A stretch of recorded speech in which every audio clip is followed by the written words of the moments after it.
Yo, yo, yo. Welcome to the NS9 Postgame Show. I'm your host, Anthony DiNardo. With me, we have Dougie Fresh. Doug, Pirates lose today, 4-3 to the Chicago Cubs to lose this series. How you doing? Hey, I'm fine. It's sort of what we expect, right? I mean, uh, Yeah, you know what it looks like? It looks like that they have better players than us, and so they can overcome their little mistakes, and we cannot. If we make a mistake, it's almost always the nail in the coffin, right? Whether it's in the first inning or in the eighth inning, or it's just we can't. We have no margin for error, and right. that's a tough way to play baseball. Yeah, it's currently August 17th, and I'll tell you what, I'm beginning to believe that a lot of teams have better players than the Pirates.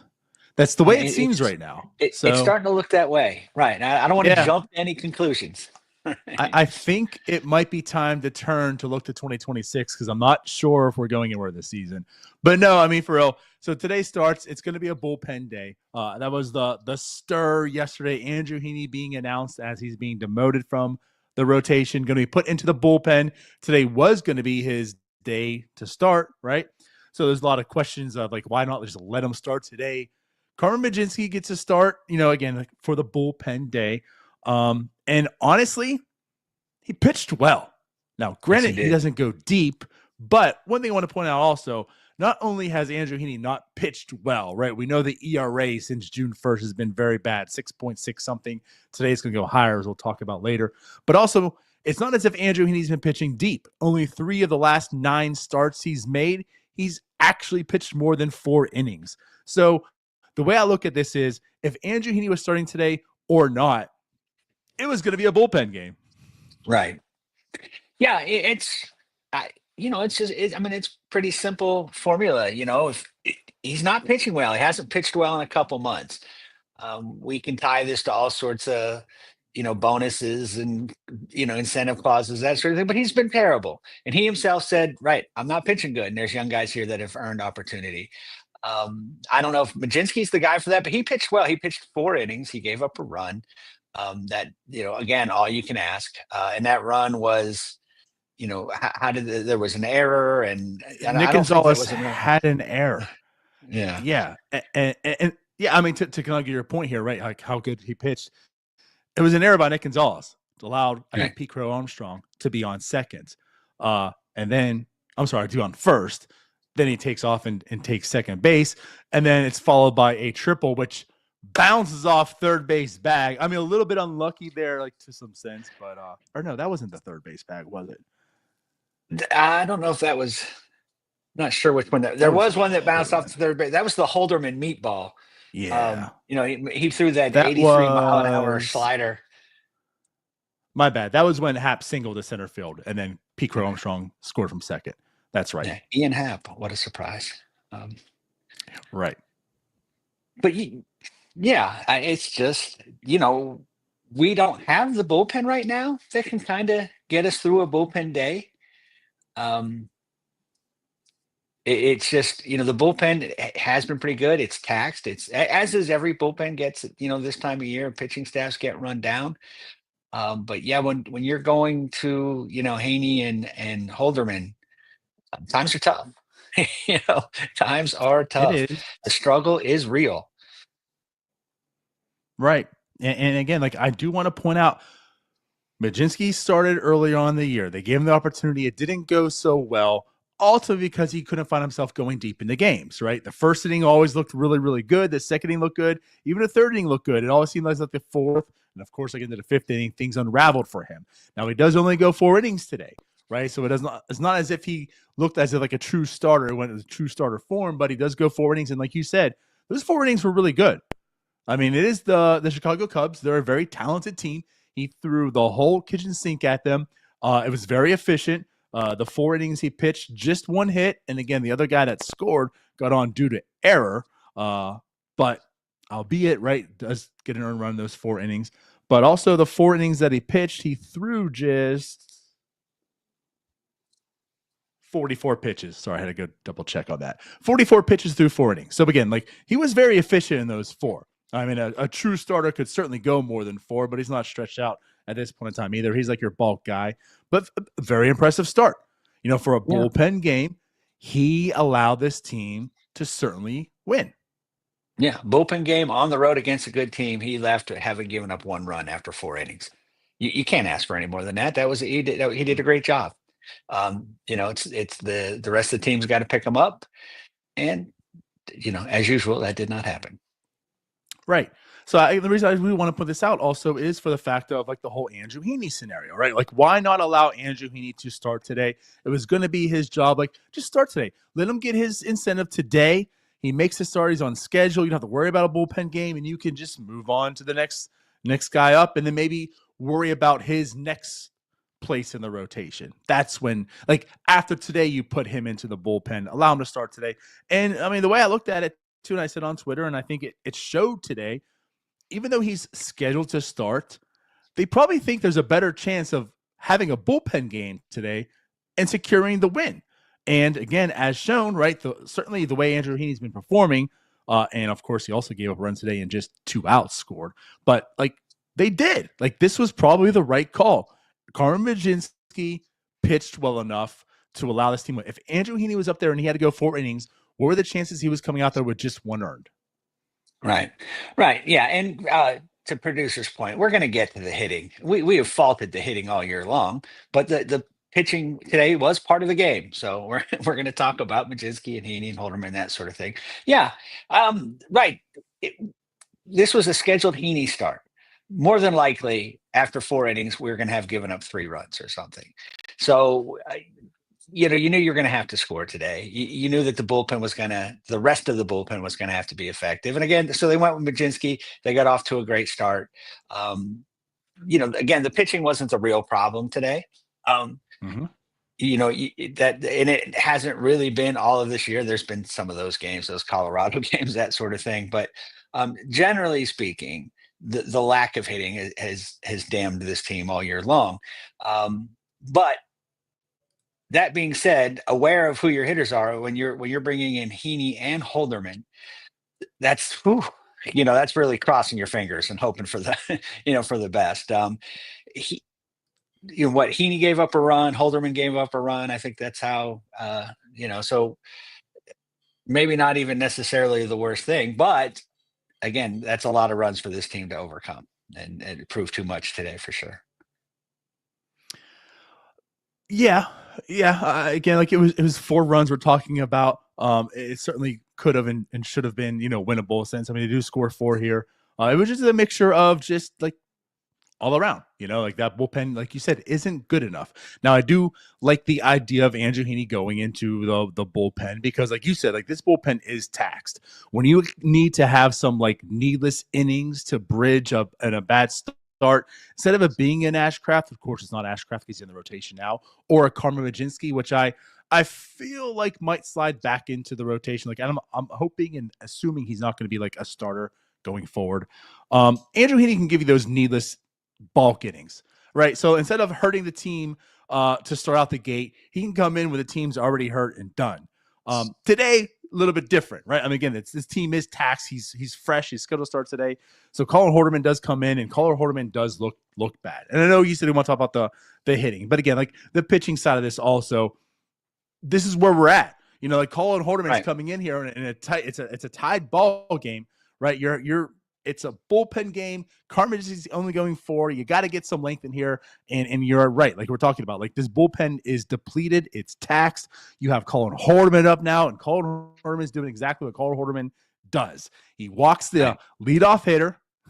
He does get an out, then gives up a hit. Now, again, that's where we talk about the bit of bad luck. It hit the third base, right, and ends up getting a double, but stretches out to being the third base, scores a run. But Horman's throwing sliders like middle.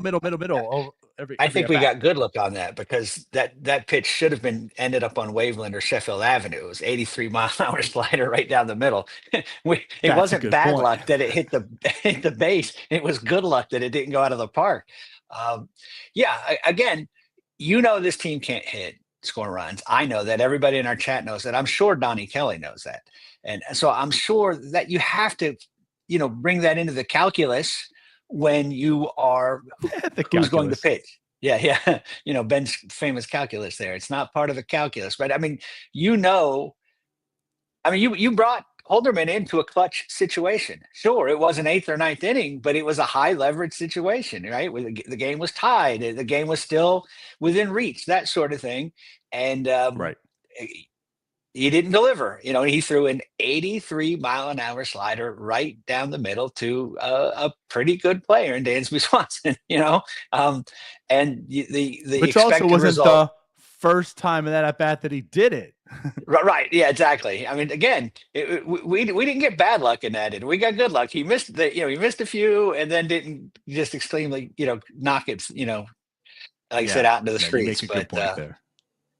yeah. So yeah, and again, you have to. I mean, we do have some young guys down there at AAA that could, who might be on innings counts, might be on innings limits, who could come up here and pitch 2 or 3 innings and maybe give you a better opportunity than a Holderman or even a Haney. Like I said, I don't mind. If we're down 5-0 in the first inning, you bring all Holdy in. It's fine. Bring Haney in, let him pitch 4 innings. It's fine. Um, Yep. but anytime we have a chance to win, anytime we're still in a game, and again, we don't have the bullpen set up that way. I mean, that was my first concern when we took the lead. When we took the 3-2 lead, I'm like, man, we've got to go through sixth, seventh, eighth, and ninth. I don't think we have the guys to do it. And sure enough, we didn't. Not today. So. Right. No, for sure.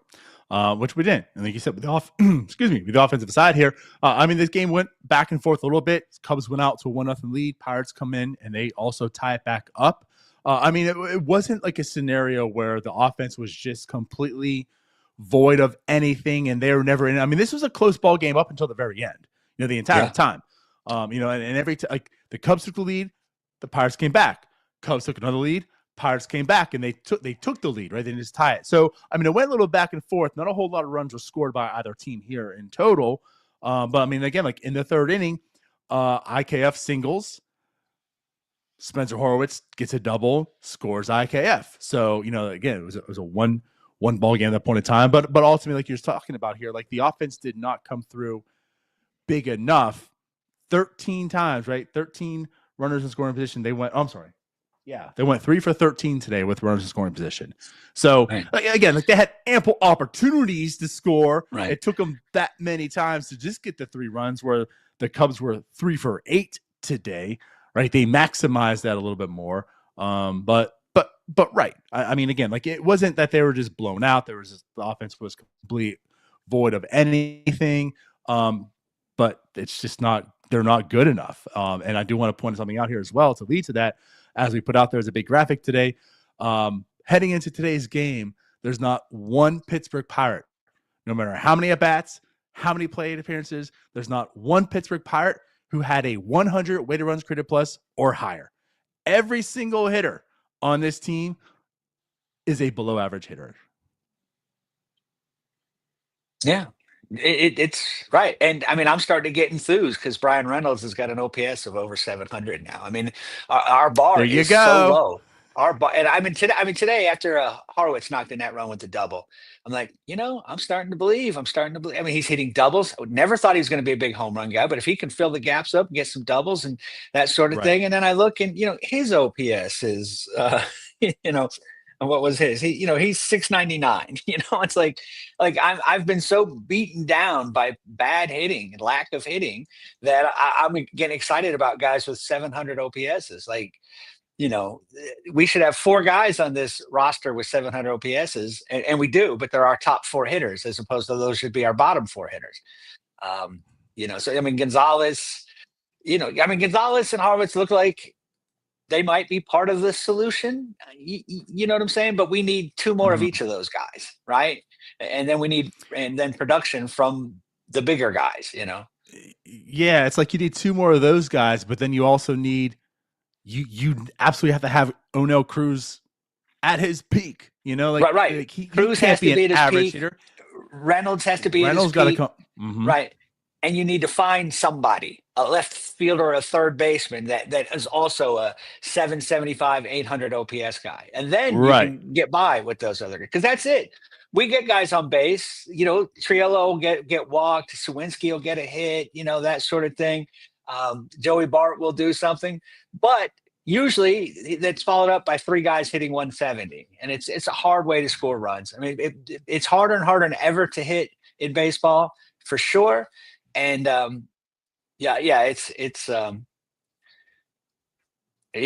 so far away. You can squint, right? You can squint and say, this team could be good because you believe in that pitching. Right. But like you said, not one hitter that's above average. Above average, not all-star, not elite. One hitter above average. That Yep. in year six of the I don't even want to call it a rebuild because we have not rebuilt. In year 6 of the tenure of Ben Cherington, we do not have one above average hitter, on the team right now. I mean, correct. All these other teams, the Nationals have James Woods, the Marlins got some guys, the Rockies, we don't have anybody, or we're regressing. And I was gonna say, like, there's now guys that are somewhat close. I mean, like Nick Gonzales, he's been struggling a bit too. Like you talk about like Horwitz and Gonzalez, and like Gonzalez is on the team next year, kind of just by default. But it's not as if like he's on the team because he's Neil Walker. Like he's cemented himself. He's not the Izzy McCutcheon. Right? He's not the Starling Marte, but like he's the Starling darling of the steady Eddie, whatever you want to say. Like he's just the guy that's cemented there. Is going to give you his good offense. Like he's up and down. Like he's shaking. He's right now. He did go 2 for 5 today. That brings him to a 99 weighted runs created plus. So like he's close to almost being league average now. But again, you're talking about a guy who was below league average last year, where you saw parts that you like, and this year he's still technically below league average, and there's still parts that you like. I mean, I still think he can develop and be an above average hitter, but he's yet to prove that in his career so far. Right. He hasn't, and done that's just where we stand right now. I mean, I expect a little growth out of him, but I certainly don't expect some big leap. Right. Like, I mean, he's not going to have an 800 OPS next year. I'm not expecting that. I'm hoping he can get to 730, maybe 750 if things go really well. Right. Right. But we are so 2 for 5. He was 2 for 4 today. Yeah. We were so beat down and we don't even recognize good hitting because like I said, I'm watching the game thinking it's Horwitz and it's Gonzalez, and they're just approaching average. They're just approaching average, but they look great compared to what we're normally running out there. You're right, Nicky G's probably a starter on this team next year, probably at second base. You never know, maybe they get a second base when he goes to third, but he's going to start, right? I mean, he's going to start, and I don't want to say he's earned it, but he's one of the best options we have as a hitter right now. And, we have to hope that he improves, right? He's a young guy. He can get better. He's a little better this year than he was last year. He's a little better last year than he was year before. So hopefully he can make some incremental steps. But yeah, I mean, it's bleak because this team has never signed acquired 4 offensive players in an off season, right? And that's what we need, right? I mean, we need technically, I think 4 they guys. have, if you want to consider them offensive players. They may be kind of offensive, but Yeah, we're right. They're offensive, all right. Right. Yeah. But I mean, again, so you're going to go in with Kutch as your DH, Reynolds is an right fielder, Horwitz first base, Gonzalez second base. You don't really have catchers not resolved. Cruz in center field. Left field's not resolved, third base not resolved, shortstop not resolved. Maybe they push Connor Griffin, but and at this point, I'm all for it. And again, like this is probably like an offseason discussion. Things warm up, but again, another guy today, like you mentioned, like Triolo. Cholo's been hitting better recently, of course, since the Brian Hayes trade. He does go 0 for 2 today with a walk. Now I want to say this time of year. I want to say this. He laid down a really nice sacrifice bunt. That is something of note for the Pittsburgh Pirates. This team can't bunt. They never can bunt. And like that's the one thing too. It's like guys like Jared Triolo, guys like IKF, like those people need to be able to bunt because they're not swinging to help out the team.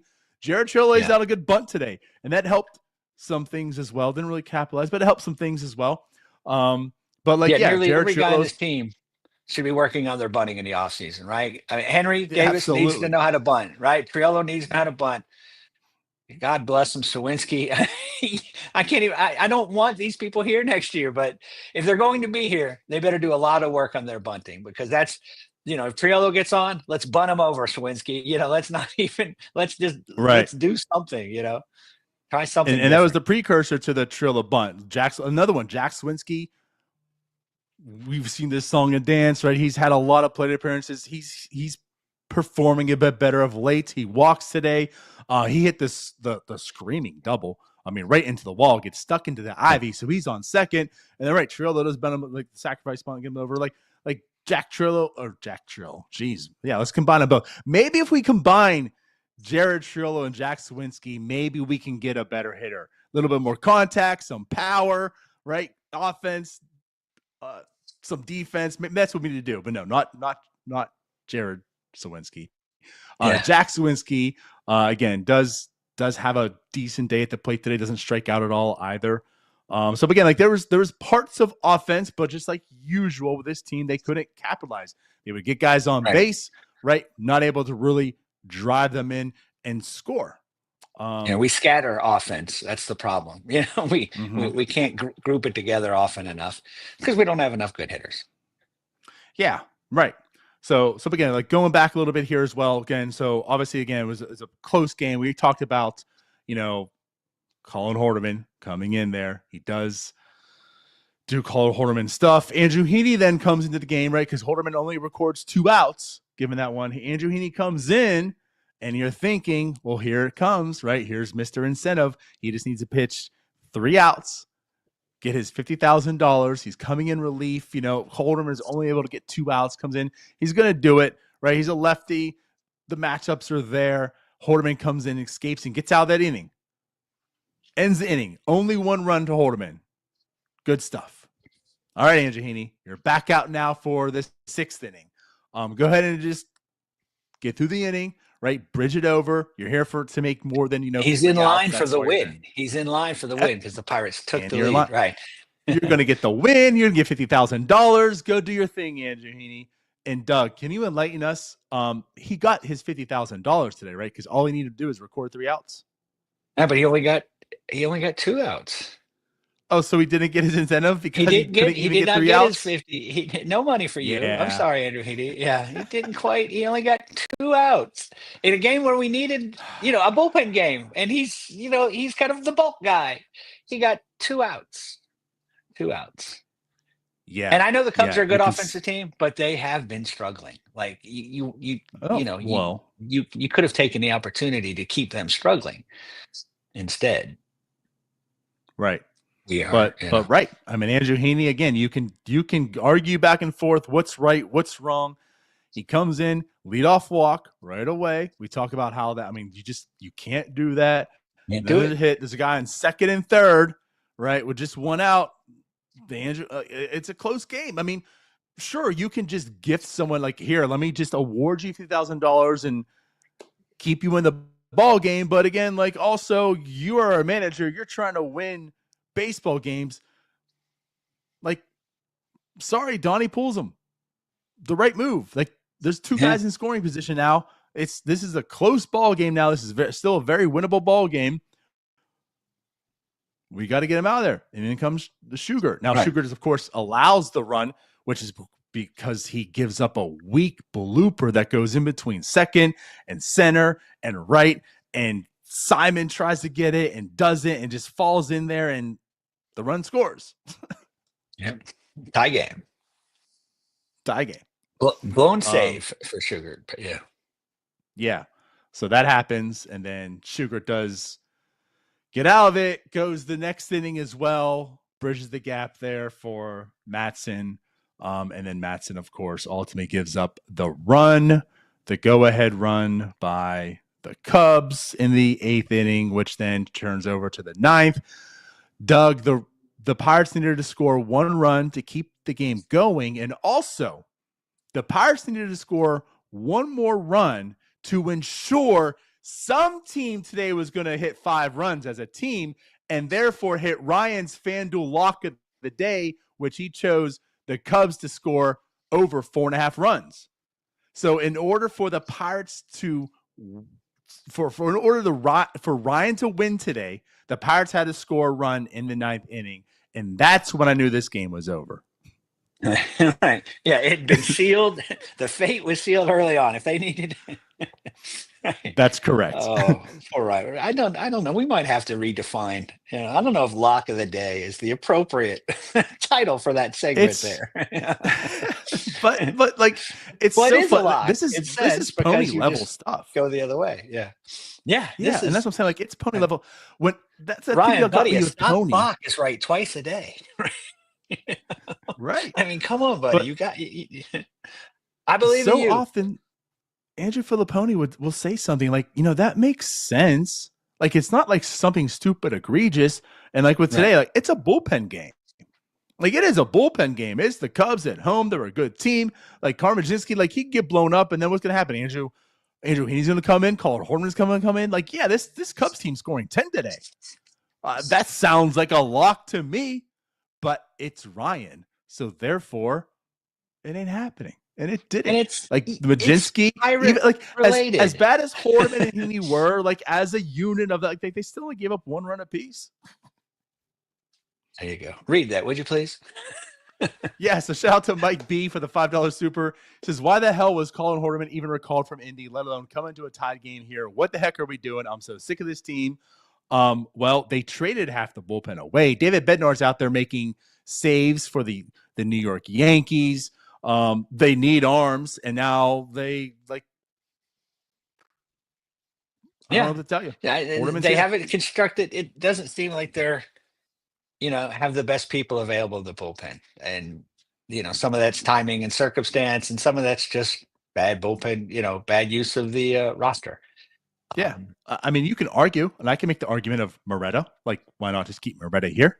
But there was, and I'm not trying to poo-poo, like, congratulations to Cam Sanders, but, like, there was a Cam Sanders here. Like, there's just parts. They just need arms.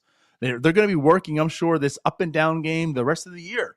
And, again, that's why Andrew Heaney going to the bullpen kind of makes sense, because he can give them some long outings in relief if needed. But why was he in the game? Well, also, like, it's a bullpen game. Yeah. It's a bullpen game, and you're using one of your relievers to start. You're down a guy.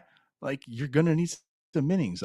I'm not here to say it's the right one, a bad one. I'm just here to say, like, this team stinks. So if it wasn't Holderman, what we'd be doing right now is blaming another person.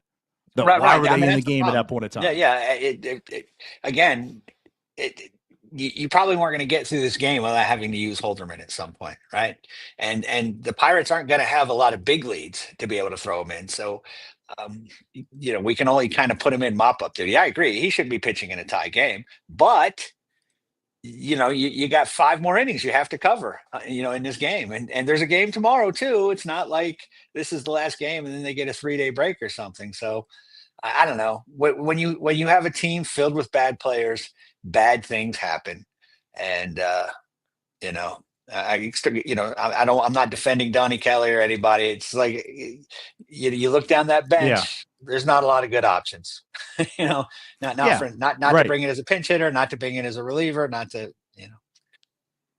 And I just want to point out, I can't share. I forgot, like, on this browser because of everything going on. I can't share. But yesterday, Kyle Nicholas threw 25, Sisk threw 6, Ramirez threw 10. But the day before, Sisk also threw 22, Mattson threw 34, Santana 13. Like, what are your options? Like, Sugart's available.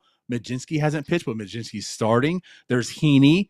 He was used today. Like, are you using Sisk for the third? Like I said, are you, again, understand, for the third day in a row, you're going to use Sisk, who you shouldn't be using one day in a row? For the third day in a row? Like, he was going to be the guy saying, why is he here? Right? Sugart was needed as well today. He did pitch. Like your option, like the guys who haven't pitched in a few days was Sugart, Holderman, Heaney, and Mlodzinski, who started. You're not bringing in Santana in the 5th. Like you're not bringing in Mattson in the 5th. You know, like so what are you doing? Yeah, that's probably like again, and it gets to our our mantra around here. Today is a good day to fire Ben Cherington, right? I mean, There you go. this is just it's just a bad team with bad players, and then we're putting these players, in positions where they're going to fail, because they're Right. not capable, and it's kind of unfair, unfair to expect them to, I mean, basically we're putting them in there and hope that baseball takes over, that guys make outs Mhm. more often than not, that failure is a big part of the game, and that like, hey, you could throw batting practice pitches and they're still gonna not crush them all out of the park type thing, right? They'll drill one to where Right. somebody's standing. So, and that's kind of what we're hoping for. We're hoping for that baseball takes over, because certainly we don't have the players to execute a winning plan. Right. And yeah, Matt asked, was Brucky released? Like, yeah, he was designated. Brucky's off the team also. Like, who are your arms that you're pitching in the 5th inning there? So again, like you can argue it all you want, but he's the one that was chosen to be on the team by your general manager. So as the manager of the ball club, who are you going with in the 5th? Again, it's not Santana. Okay, is it Shugart? Then fine. Shugart carries on over. Yeah. Then you go to Heaney. Then fine. Heaney carries on over. Then it's Horderman in the 7th. Or the 8th. Like yeah, it was the 5th inning. Where are you right? picking your battles right now? Right. You had to fill 5 innings. Very tough. It's like right. if you do the math, you think, all right, Santana, I could probably go with 2 innings of Santana, but you want those to be the 7th or the 8th and 9th type thing. It's like, all right, maybe. Mm-hmm. I mean, Heaney was going to pitch today, right? It's just it's a bad team, Right. and we were playing a better team, and the results. We got to win. I'm kind of pleasantly surprised that we got one, and then we were in the other 2. And that's what I do want to It say. almost feels like progress. Right. Like this series isn't, to me, I mean, there's been series where it's been like doom and gloom and like this is the worst game ever and this is pathetic. Like, I mean, this was still a competitive series. Like they did lose it, but it's not as if, again, like they were just blown out, by either today or even yesterday and such, like they did win a game. And I'm not trying to, because it's a positive either, like this. No.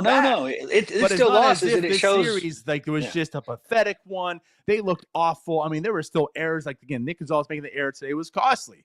Maybe they do win the game if he doesn't make that, but it wasn't as if like the one game that we did not too long ago where like there was like 4 errors and everyone just looked lifeless and was terrible. I mean, it's a bad team, but at least they showed up today and played an actual game of baseball.